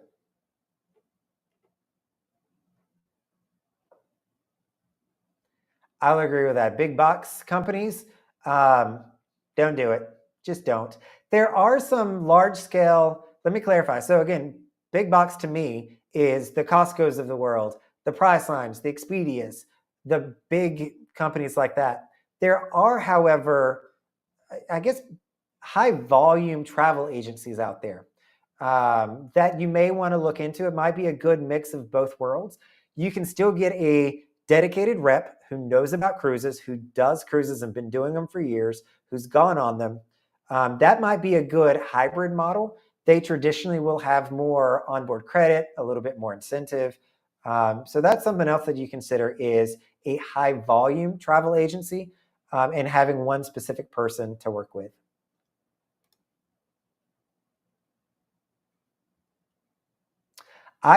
I'm not sure on this. You may have to. That's why I'm saying this is more of a travel agent kind of question here. But just get a friend's information, I guess, and throw it on there. See how it plays out. I think my upcoming celebrity sailing actually has the second person as no name, no name. So I don't know if that's a trick that my travel agent used to make that happen or not, but it does say no name, no name. So just something to consider. Sometimes I think that there's, no, I'm not going to go there because that's getting out of my lane. I'm talking about things that I kind of know about, but I'll trust the travel agents. They still do the behind the scene tours on Norwegian in their loyalty program. That's good to know. The next year doesn't come to the turn of the century. I'm assuming that that's like their pinnacle version where it just takes forever to get there. Mary, thank you for that. Sea Legs Journey. So VAP, if you want to check them out, they probably have some really good insight for you on accessible cabins. Cruising with Wills is another one. I've watched a few of their videos. They're good. Ooh, Courtney, the question for the ages. Is being loyal to a cruise line worth it? I would expand this question. Is being loyal to any company worth it these days? I'm not sure that it is. I'm becoming more and more, I call it like a free agent versus a loyalist. Loyalist, I want to book the same company all the time. These days, I kind of just want to do my own thing. I want to go to what's going to fit me. I think we have seen time and time again that companies and corporations are making decisions based on their bottom line, growing revenue, and cutting expenses. And they're concerned about their stakeholders and what's happening there. I need to be concerned with what's the best fit for me. Where am I going to have the best experience at a price that I am willing to pay? And I'm finding that that's not necessarily one cruise line. It's going to ebb and flow. I will absolutely continue booking Royal Caribbean when it makes sense, when it fits into the broader picture. But I'm also going to look elsewhere. I think the big place that you're seeing this too is in the airline industry, as they've shifted their loyalty programs, as all the first class seats are being paid with money. Like, upgrades aren't happening. You're not seeing the value anymore in their programs. And I think you're seeing a lot more people that will shift around a little bit. Sorry, I was looking at the next comment. I got distracted and just finishing that up. Apparently the video got frozen. I hope it came back. I was getting a message that my network got slow there for a second. I need to just, so my router's in another room and I've been a slacker. Like, I keep looking at upgrading everything. I just don't want to pay for it. I'm being a slacker. So I need a mesh system and I need to increase the amount of Wi-Fi or the download speed coming in. For whatever reason, it just doesn't come through very good. Am I unfrozen? Like, can somebody let me know in the comments if I came back? Or what did you miss?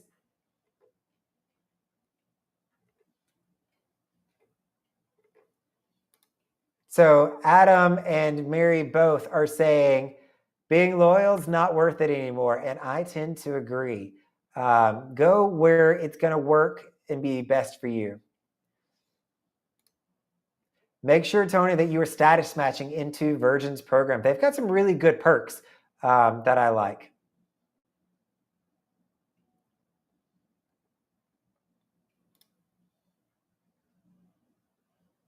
Yeah, I mean, LaShawn, it's to be able to cruise more sometimes, you make decisions that other people would not make. And, you know, if you have kids, you've got families, you've got jobs, doing those things can be difficult, if impossible for a lot of folks. So kudos to you for being able to do that, because not everybody is. How do I keep so many cruises, payment dates organized? I keep a spreadsheet. So my spreadsheet is organized by, I wonder if there's a way that I can show you all this without giving out sensitive information. Hold on a second. All right, so I'll show you the bottom of this, and I hope it doesn't scare everybody on the call.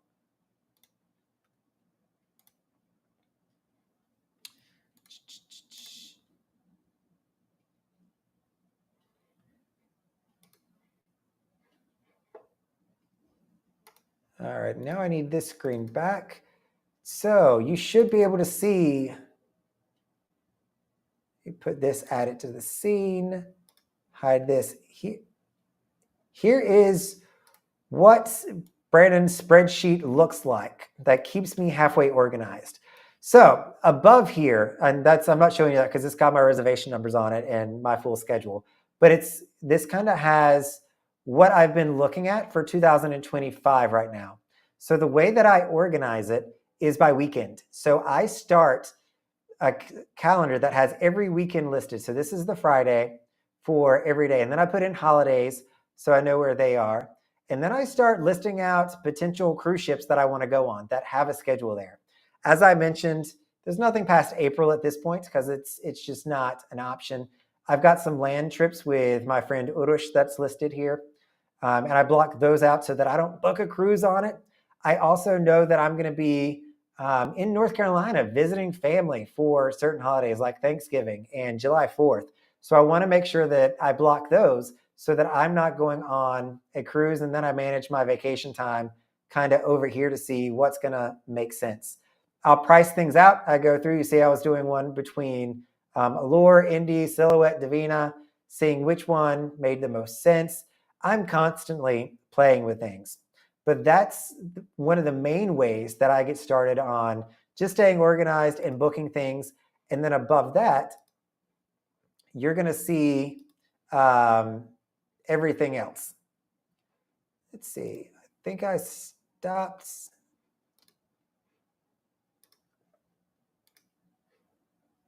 Cancel here.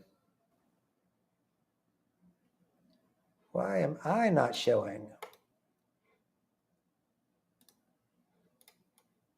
Oh, that's why. All right.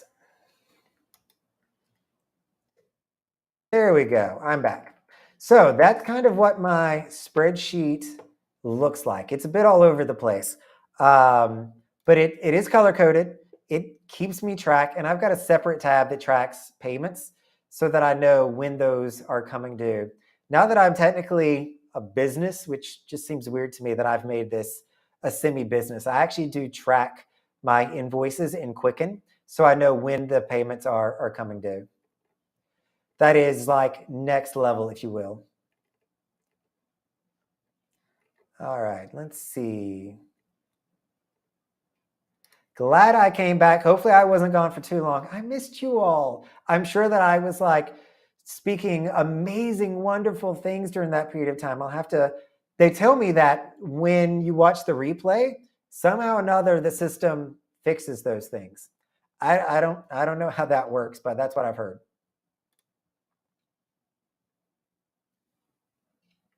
I think it is, Amy, for us to stop being blindly loyal to cruise lines, it will force them, I hope, to keep their prices in check, that they're going to have less people booking it and that those prices are going to come down some. I sure hope that happens. Royal is one of the bigger offenders for it. Disney prices have come down these days. It's still there. Thanks everyone letting me know that I am back.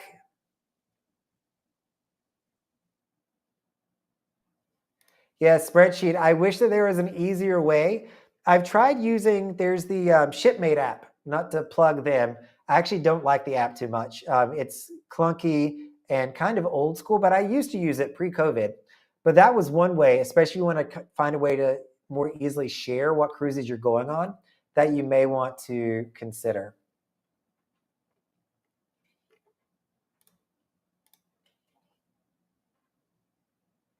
Yeah, I think that, Courtney, that is a great thing with cruising, is it is an absolutely easy way to see the world. I've been to some places on cruise ships that I never would have thought that I would have been to. I've been to St. Petersburg, Russia, before those cruises went away. I've been all up and down the Middle East. So I've done the United Arab Emirates, doing Abu Dhabi, doing Dubai. I've done Oman, Qatar. This I did South America, going around the Horn. And for December, I'm heading to Asia. So I'm doing a celebrity sailing from Singapore to Hong Kong, going to Vietnam. And so I totally get this. It's, number one, a great way to, have a home base, if you will, something that's going to feel normal. Because, I've never been, I've been to South Korea, but I've never been to some of these places. And it used to bother me before I started seeing more of the world that it was just going to be so different than what I was used to. At the end of the day, it wasn't. I got used to it, but it was comforting to know that I had a cruise line where I was going to go back, recognize the food. I was going to have people that spoke English that I'd be able to communicate with. And these days, I've gotten over that. The more you travel, I think it's a really good way, Courtney, to get into going to those places. And eventually you can start going places that you don't have to go on cruises, because you're going to be so comfortable and know the ins and outs of how to do it. So I think that's absolutely something you can do.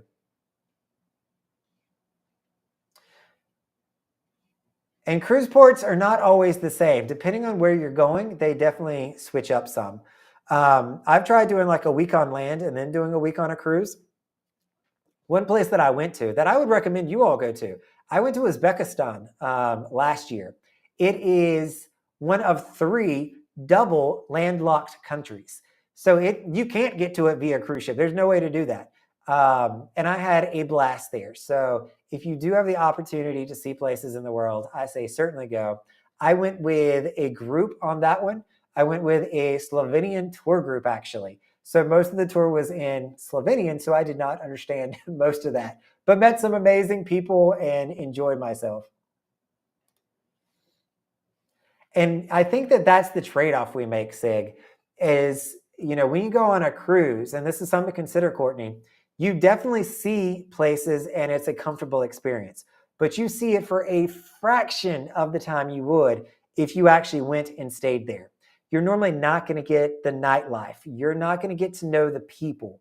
You're not going to be immersed in the restaurants and the food in the culture of that place. Like you on a cruise, you get it in a very, very quick clip. And I still think that that's great. It's a good way to see a place, but it doesn't give you that immersive experience that I do sometimes miss, which is why I like doing land trips as well, so that I do the best of both worlds, or try to.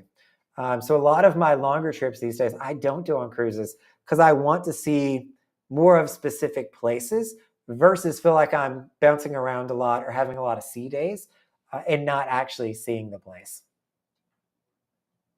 You can always fly back, Sig. I'm curious, how many of you have gone on a cruise somewhere, let's say maybe in the Mediterranean, maybe in Asia, or even in the Caribbean, and then you said, what, I really like that place. I want to fly back there and actually spend a week there.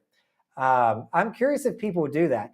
I've always heard, Sig, people say that, you can always just fly back. But do people really do that? Because I'm the kind of person, and this could be more of my mentality, that I've been there, done that. Even if I was only there for 8 hours, I kind of been there, done that. I don't want to go back because the world is so big and there's so many places to see. I'd rather choose a place that I've not been and go back there. But I'm curious if people have. So leave me a comment down below if you all have done that or not.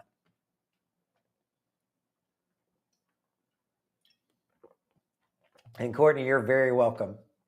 Any other questions? I'm coming in at an hour and a half now. Glad to keep chatting. Do I have a favorite cruise port? I have cruise ports that have surprised me, that I did not think I was going to like as much as I did. St. Petersburg, Russia was one of those. The museums that they have there were fantastic. I didn't think that I was going to necessarily like it. It definitely has a very Russian feel to it. It's architecture style, but I liked it. And I really enjoyed my Middle East cruise. So I did 2 back-to-back sailings on Jewel of the Seas throughout the Middle East. And I really enjoyed my Middle East cruises. I thought that they were beautiful cities. I mean, the architecture over there, the friendliness of the people, the cleanliness of everywhere that you looked, the things you could do. It was really, really neat to be over there. In the Caribbean, I am going to be Curacao and Bonaire all the way. Southern Caribbean are my favorite. And of course, they're the most difficult to get to. But those are my favorite ones.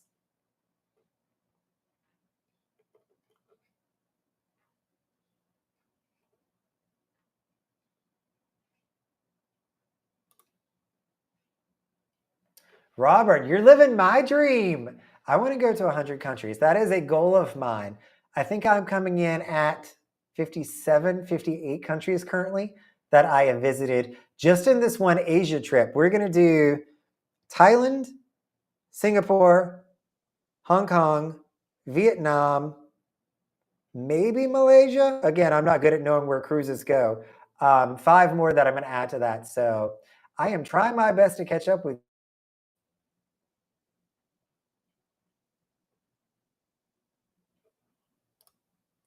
I love the cross population here, or cross population.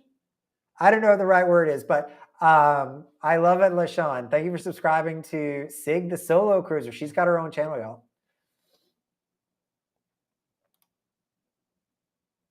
Vacation every year at Mont Salon. Now I cruise there too. That is an interesting way to go about it, but I get it. The land travel trips that I normally do are multi. So there's some places, like I went to South Korea at the beginning of this year, and that's me and my friends planning it out, doing it all our own.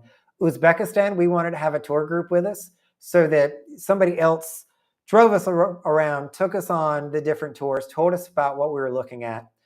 So we did do that. We've got a few more that we're looking at coming up that we're probably going to do the same. So I've already got next Christmas booked or the holiday season. So we're going to do a 2.5-week trip through India and Nepal. That will be land-based. Though I found a tour that included a boat ride. So that I saw that and I was like, we got to do it. So it will include an overnight train ride, a boat ride, and a lot of travel through India and Nepal. So I'm super excited for that one. But I do like finding good tour groups. And who knows, maybe one day we can start having our own tour groups. I think that that would be something I would personally really enjoy, is hosting all of you on these kind of trips and exploring the world with people. I mean, that's my favorite thing to do, is explore the world and talk about it with people. So if I can find a way to do more of that, I would love that. I totally agree. The ABC Islands are wonderful. They are very, very nice. The first thing, Sig, you're going to want to do when you are in Bonaire and Curacao is you're going to want to go snorkeling or scuba diving, whichever one you're into. Sign up for snorkeling. You will see amazing fish. The water there, oh, it's beautiful. It's crystal clear. It's so nice. That would be the one thing that I would tell you to do in Bonaire, Curacao.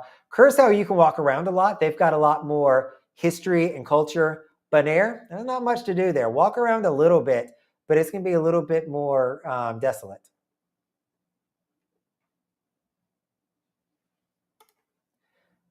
So Miriam, you do similar to me in that respect by tagging on a few extra days when you go somewhere. So you do a cruise, but maybe you have 3 days on the front side, 3 days on the back side. I think that that's actually a good best practice. If you're going somewhere in a different time zone, I would encourage you to show up early so that you can get used to the time change before you get on the cruise ship. When we did that Middle East cruise, we flew over to the Middle East, and it takes a while. We went straight to the cruise ship and we were exhausted. I mean, you would walk around the solarium, and I think everybody else did the same exact thing we did. It was like a zombie apocalypse with people just passed out everywhere by the pool, by the solarium, with all of our clothes on, just properly exhausted from the journey to get there. So if you can show up a little bit earlier, work your way into the new time zone, I think that that would be wonderful. I have not, Vinyl, gone to New Zealand or Australia yet. Those are two places I would love to go.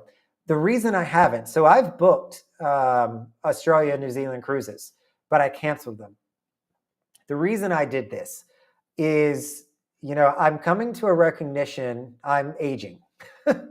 We're all aging. I'm getting older. And I want to see a lot of places.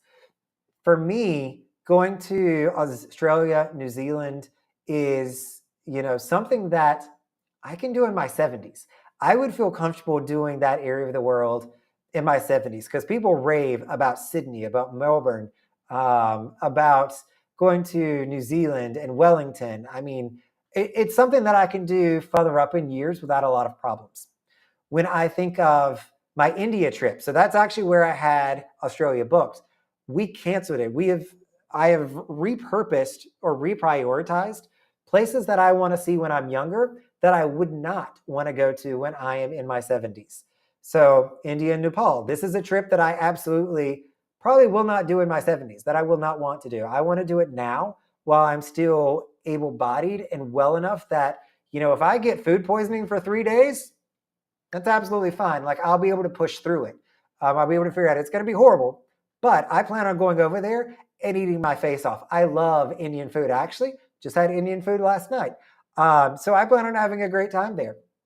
Another place that I'm looking at, climbing Peru, going to Machu Picchu, those kind of things I'm trying to prioritize above some of the more gentler countries that I can go to later on.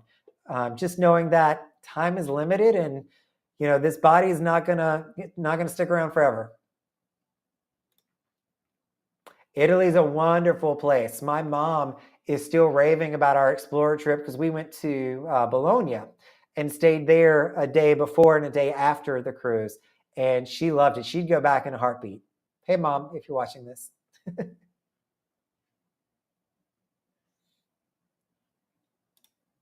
Stationed in Sicily for 2. Italy is fantastic. I'd love to go to Sicily as well. If nothing else, I have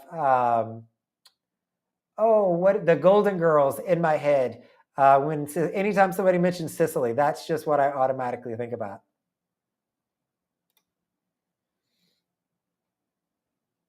I have done the cruise left out of Dubai. So the way that we did this was it was a back-to-back on Jewel of the Seas over New Year's. So it was actually over Christmas and New Year's, but the back-to-back portion gave us like 4 days in Dubai that we could go and come however we wanted to. We could stay on the ship, but we were based there. And it was over New Year's Eve. So you've seen the Dubai New Year's celebration on TV, I'm confident. Everybody's seen it. It is incredible. So that was our last day in the port. The captain pulled the ship out and put us in perfect position to be able to watch the fireworks display from my cabin. So, felt bad for the people on the other side of the ship. They couldn't do that. But you could see the Burj Khalifa's fireworks display going off. You could see the El Arab Hotel, their massive display that they had.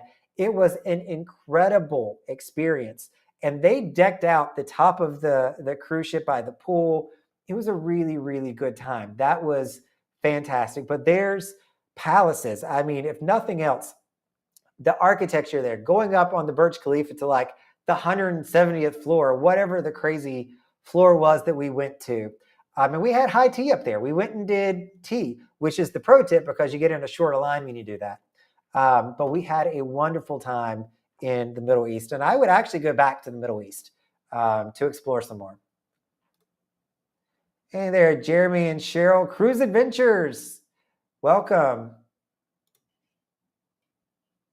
Napoli. Somebody was just telling me a story. Who was this? I think it was somebody on the cruise this past weekend. I'm not going to name names because it didn't put them in a flattering light. But they were in Italy, and somebody said, "Oh, are you going to Napoli?" And they were like, "No, I'm going to Naples." And they were like, "Napoli?" They were like, "Naples." And they didn't know that in Italy you have Milano, and it's called. It has an Italian name to it. It's not the English name that we often know it by. She told the story much better than I did, but that'd be a good trip there, Amy.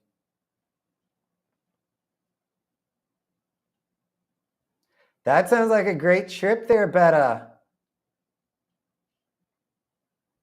I'm a huge fan of taking the train when I travel. I've not done it a lot. I've done it from Amsterdam to Brussels one time, and I didn't take the high-speed train. I mean, it costs a lot of money if you want to do the high-speed trains when you travel like that.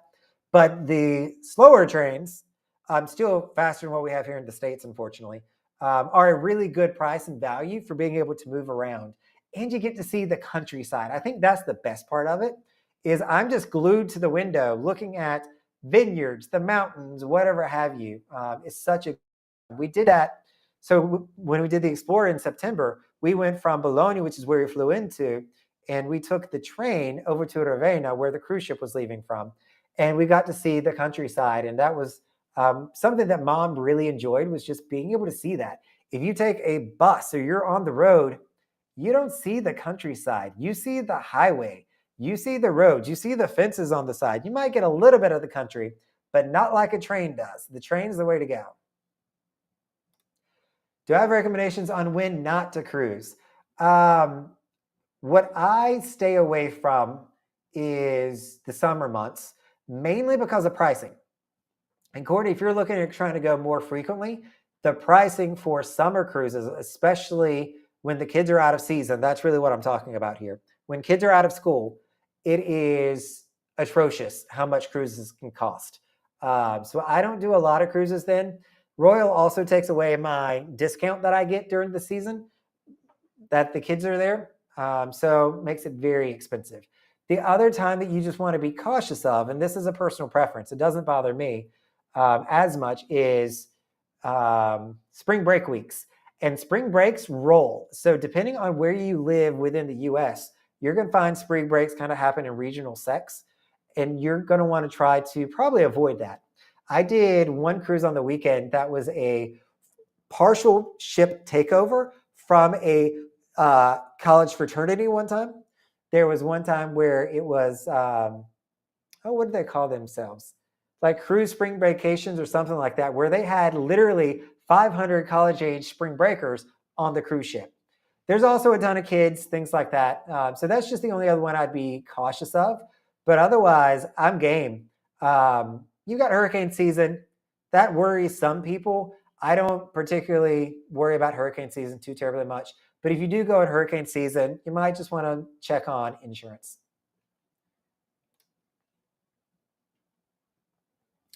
That's the way to go between Rome and Florence. That'll be a really nice trip too on the train. Brett, completely agree. Eurail is absolutely an amazing way to travel, and it's a really good price. Much better than getting a private car or having to drive it yourself. See you, Miriam. Hope you have a good night.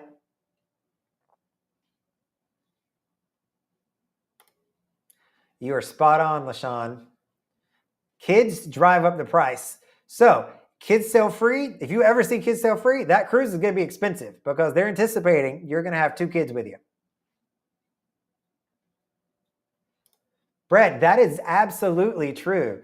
So if you're looking at getting a good deal, December is a great time. And I say December, I would say after Thanksgiving week and before the holidays start is a great time to get really, really well-priced cruises because everybody just went and saw grandma for Thanksgiving. They just traveled to do that. They're going to be at home for Christmas, or they need to be getting ready and going to their parties. There's less people wanting to go on any trip during the first and second week of December, and you can get some really good deals then. That is absolutely right.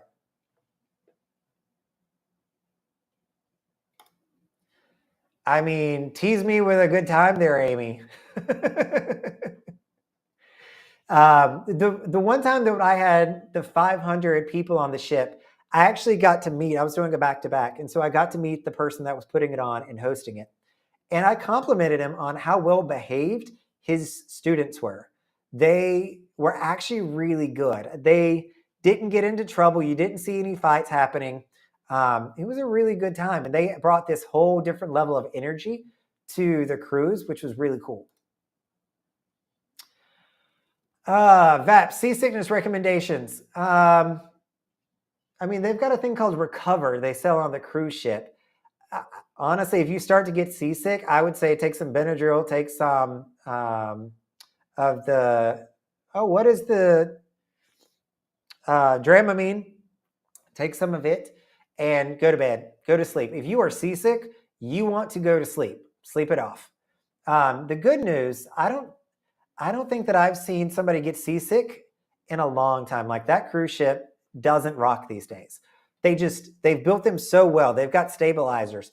If you go on or haven't been on a cruise, I would be shocked if you felt it move. You may feel it like wobble every now and again, but it's not going to be like you're falling over, having to use the handrails. That has happened twice in 128 cruises of mine.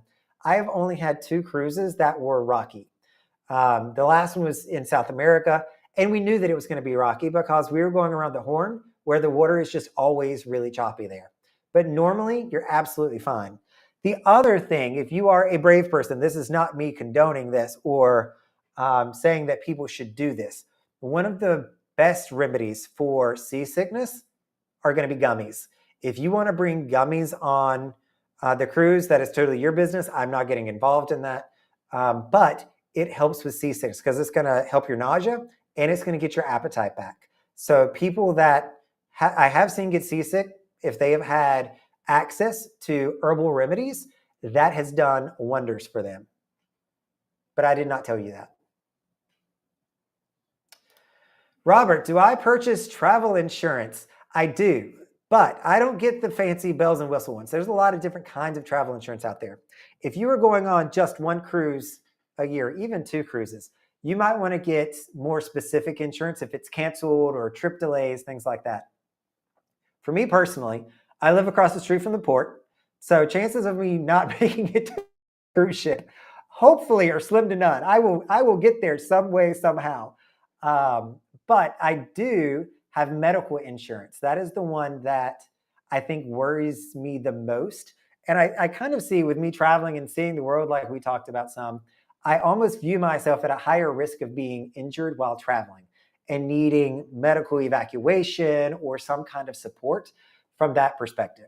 So I don't buy insurance for my bag got lost, for the trip got canceled, my flight was delayed. I don't buy that because normally I make the cruise. What I do have is an annual policy from GeoBlue part of Blue Cross Blue Shield. GeoBlue.com, I think, is what their website is. And I should reach out to them to see if they want to partner, because I am a big fan of their product. Because number one, you can get an annual policy that will cover you up to a trip of 75 days. So as long as your trip isn't over 75 days and originates from the US, they're going to cover you. The other piece to it is, I think I pay $150 for my annual policy that has really good medical insurance, international medical insurance, evacuation insurance, and they will get me back to the States if I need to. And it's $150 a year. Like, that is not bad at all. And that, of course, is going to vary on some variables like age. And they didn't have me do a health screen or anything. But that's who I would recommend, and that's who I get. I've heard ginger as well, Adam, for the seasickness. Like, you can use some ginger. Ginger beer is the place where you probably can find the most ginger on the cruise ship. They're not going to serve it. The only place they may serve it's going to be in Izumi. Get low and centered if you're feeling it. Luckily, I've never been seasick. I think on the South American cruise, I took some Dramamine and went to sleep just because I laid down at night and I started to feel a little bit, but traditionally I don't. Yeah, LaShawn, I don't know what we would do without those stabilizers. The very first cruise I went on in 2009 was the Carnival Fantasy, which has been scrapped now. And she rocked and rolled in the Gulf of Mexico. She was rolling all over the place because she didn't have all those modern stabilizers that are out there.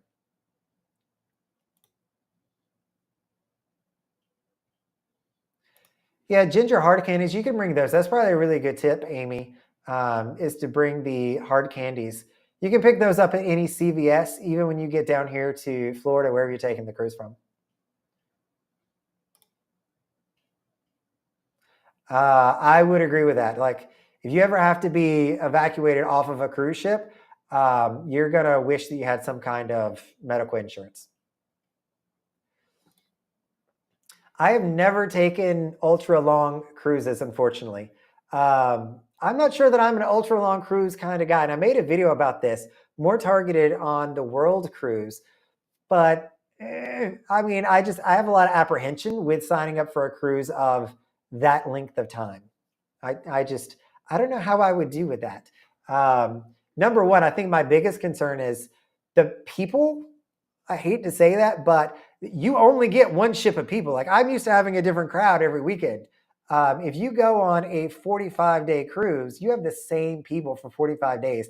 And I hope that you like them. If you don't, you can't change them out. You got to figure it out. So I think that that's a tough one. And I kind of do like coming home. Like, I say I like coming home. I joke. People are always like, when I go on my trips at the end of the year that are like 3.5 weeks, they're like, "Oh, you ready to come home, Brandon?" And I'm like, I don't think I have that button. Like, that function in me somehow or another does not exist. Like, I would travel exclusively if I could, but I don't know that I would sign up for long cruises. I might do a series of short cruises. I think the longest period that I've been on one ship was 21 days. I did 3 back-to-backs on Oasis during COVID, or right after COVID, I should say. That's the longest I did, and I didn't enjoy it. And the main reason was, I was able to work remote at that point, and I wanted working the entire time. Like, I didn't enjoy the cruise. Like, yeah, I got to go to dinner at night, but that was the only time that I got to do anything fun. I'd rather do my weekend sailings now and enjoy my Saturday, enjoy my Sunday, than do a longer cruise like that where I'd have to work during the week, because that full-time job is what's going to pay for that, 30 or 40 days at sea. I've heard Gin Gin as well, Dina. I think that's a good one. And they say that Dramamine has a non-drowsy one. I think that that's what I bought. I do keep Dramamine with me, though I rarely take it. But I do have it as one of my, medications I take on a cruise. I've got a bag of a few different meds that I take that I hopefully will never need, but I do have some non-drowsy Dramamine, and I hope that would work if it ever came through.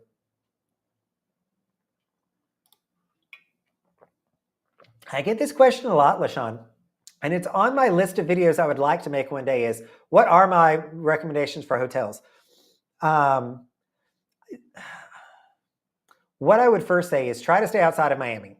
Miami hotels, they're going to charge you. They're going to be expensive.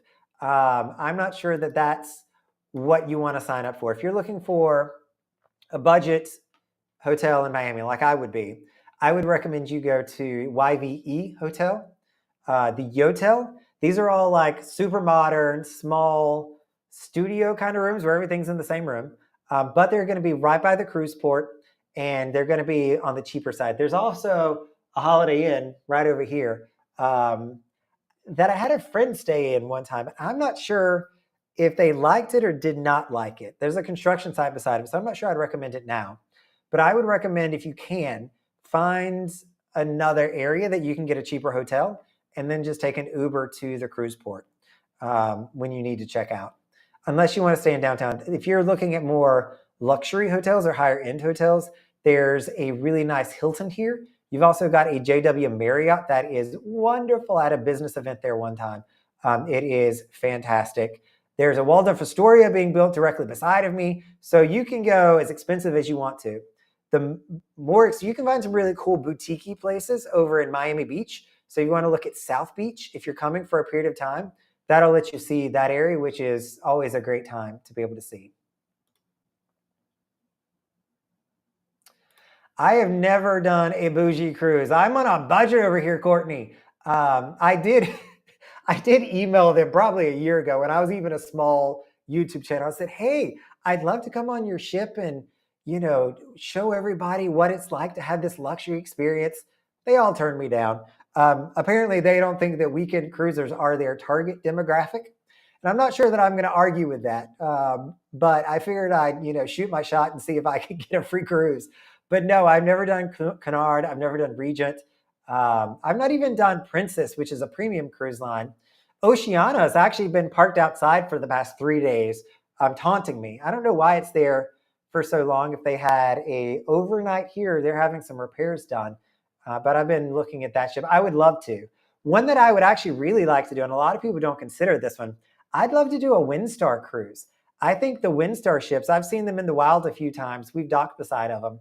And their ships look fantastic. Like they're the old school, like semi-sailboat kind of things with all the masts going up. And I think that would be a really neat experience as well. And, be a more low-key cruise vibe. But I would like to do that. I'd love to do Asmara. But they don't do a lot of weekend sailings. Every now and again, the bougie lines, the fancy lines will do a 3-night sailing that I've seen. But we're talking $6,000 for the weekend. And that's just outside of my budget, unfortunately.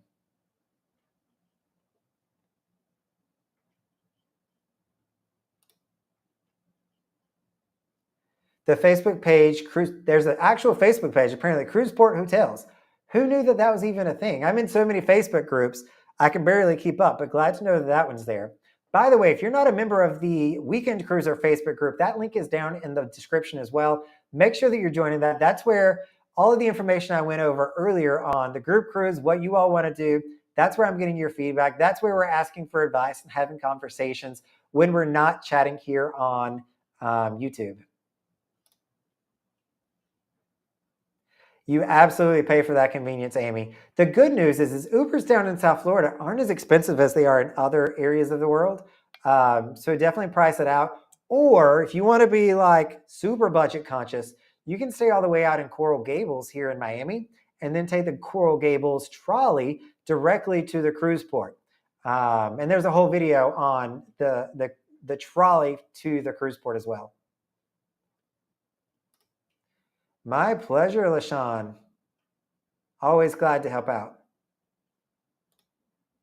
Paul Gagnon's an interesting one. And did Paul Gagnon file bankruptcy, Laurel? I'm trying to remember. I feel like they are no more. They're a different type of cruise line. So for those of you that don't know Paul Gagnon, they're essentially a travel agent that said, we're going to do exclusive trips. And so at least I think I'm getting my company right. And so when you book with them, everybody's going to be booked through Paul Gagnon Agency, which has its own cruise ship. And in some cases has its own charter planes. So they'll pick you up and fly you. They'll like specialize in a certain area and say, okay, if you're in New York, everybody get to JFK and we have chartered a plane to bring everybody to the cruise. It is a British company at the end of the day, but I thought for some reason that it went out of business. I could be wrong in that though, so don't tell Paul Gagnon that I'm talking bad about them. But I feel like during COVID, they were one of the casualties, unfortunately. All right, so with that, we are now at the 2-hour mark. So I am going to call it quits. Laura's saying she doesn't think that they filed bankruptcy. They might not. If there was a company, maybe I'm just confusing it. No, Fred Olson. Fred Olson filed bankruptcy. I'm getting my... Fred Olson is who I was talking about. So I apologize, Paul Gagnon. Paul Gagnon is still around. Fred Olson, on the other hand, went bye-bye. They are no more. Courtney, great reminder before we close out. If you've not signed up for the email list in the description, make sure that you do that so you can get all the latest and greatest cruise information. I'm going to try to communicate all the group information there so that you can have a record of it, you can see it, and not just have me doing videos. I'm not a good marketer at the end of the day in plugging the videos in anything but lives, but I'm going to try to do a better job of it because I'd love to have a solid group on the next group cruises that we do and start building relationships with you all. It's one thing to see you in the comments. It's great to see you in the chats, but it's a whole different level of fun to see you in person on a cruise ship. And we can talk about this in real life on a boat. How much fun would that be? All right, everybody. So I need to call it an evening. It is 9 o'clock now. I got to start getting ready for bed, and I got to pack for my cruise tomorrow still. So I hope everyone has a fabulous evening. Thank you for coming and hanging out with me. It is always a pleasure and an honor to have you come and join the lives. I am super thrilled to always see you. So thanks, everyone. This is Brandon, the Weekend Cruiser. Hoping to see you on a Weekend Cruise soon.